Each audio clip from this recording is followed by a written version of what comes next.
Well, hello there, my friend. Welcome to the Daily Message with me, your humble host, Jonathan Doyle. Can I say that? Humble? That's not very humble to say it, is it? If I was humble, I wouldn't need to say it. But anyway, you're welcome. Do me a favor, hit subscribe to this little YouTube thing wherever you're seeing me. It does make a big difference, and there are a whole bunch of links under here that I would love you to go and check out. Those links are amazing. They will change your life. If you were to click just one of them, amazing things would happen in your life. I can't even talk about it. I get too excited. So go check out the links below. You can book me to speak live. You can book me for coaching. It is all there. Today I'm going to talk to you about a very cool quote that I heard the other day. I was out doing a training ruck. You know what rucks are? You just put a ridiculously heavy pack on your back and you walk or run walk or shuffle, but you just get moving with a lot of weight on your back. And I was doing this listening to a great bunch of inputs from some of my favorite speakers, and I heard this really interesting opening address from Denzel Washington, the Hollywood actor. I didn't realize that he does a fair bit of motivational stuff. Go Denzel. And he made the point that he said, you have to remember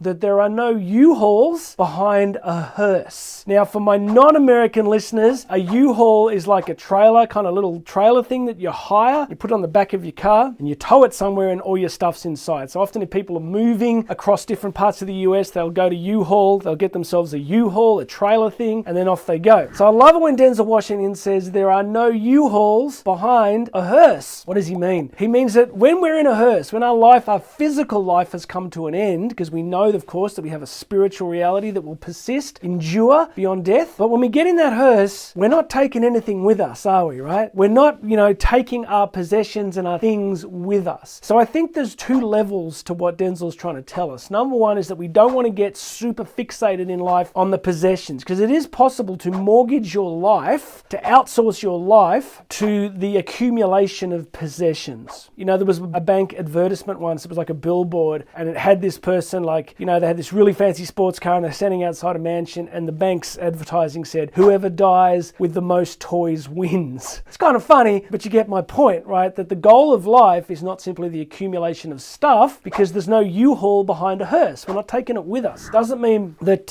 having cool stuff is not important. It's a good thing. If you like beautiful things and you can bless people with them and you enjoy using them, hey, knock yourself out, go for it. But what I'm trying to get at is that you're not taking any of it with you. So you want to be careful about how you're structuring your approach to life, because the human values, the relationships, the experiences, the spiritual experiences, the experiences of life and beauty and relationship and connection and intimacy, those are the things that'll be really important as we come to the end of our lives. I said in a recent message that nobody gets to the end of their life wishing, if only I had spent more time in the office, okay? So we're not taking stuff with us. And I think Denzel's comment that there's no U-Haul behind a hearse, for me, it kind of resonates with this idea that we don't want to leave anything behind either. We don't want to leave any potential left on the field. So live your life with the awareness that it is relatively brief, it is unpredictable. Here in Australia, at the time I'm recording this, right, there was this tragic accident a few days ago where a bus rolled over. It looks like the bus driver was driving really badly, and 10 people died, and they were actually going to a wedding, or they'd just been at a wedding and they were going to the reception venue. So it strikes me, right, that 1 minute these people are sitting on the bus, they're partying, they're having a few drinks, they're thinking about the reception, they're all the things that make up their life, and then in a second, their life is over. Now, that's a great tragedy, and of course, and it's also obviously very rare. It's a freak event, but it can remind us that life is fragile, life is short, that we want to live each day with passion, with energy, with enthusiasm, with commitment, by fixing problems, fixing relationships, growing in intimacy, doing these really important things that make a difference in our lives and in the lives of others. So my friend, my message for you today is there is no U-Hauls behind a hearse. We're not taking anything with us. What matters really is how we build our lives on the human values and the spiritual values that really matter. All right, get after it, my friend. Please make sure you've subscribed. Go and check out all the links. I want you to book me to speak live. It is all here. My name is Jonathan Doyle. This has been the Daily Message, and you and I are going to talk again tomorrow.